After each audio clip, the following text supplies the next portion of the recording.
So at Chef Heart, we shifted the paradigm, and this is a follow up to my rant on shifting the paradigm. We shifted the paradigm in a lot of different ways, but one of them is to say, let's create, and this was probably the most base way. I think I have somebody coming in the store. Nope, they're not coming in. This is the way we shifted our paradigm. We said, let's grind all of our spices together instead of just blending them, instead of just mixing them up. Let's put them in a grinder and grind them so that the molecular structure of the essential oils of each spice will break down and bond together, creating a fifth element, and also at a molecular level mixing with one another so that you can get a sense of the ebb and flow of the flavors. So what we do here a lot of times is we create blends, and then we will share them amongst the staff, and we'll all take a taste of it, and we start talking about it. We start explaining what kind of a sensation that we are getting from it. What hits us first? What's in the face? Where does the ebb and flow of the tide come in and go out? Is there a subtle aftertone? Are there notes that dance? Are there notes that sit?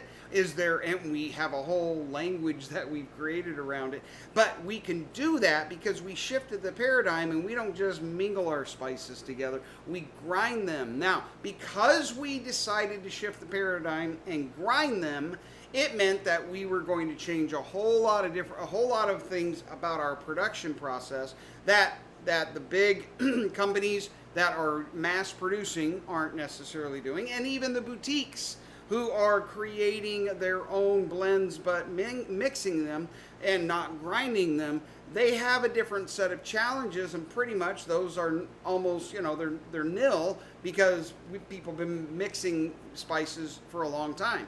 But when you grind them together, suddenly you have things like wet spices that stick in the grinder, and you have to figure out which ones you have to dry it beforehand, and which ones need to be toasted, and which ones never belong in the grinder.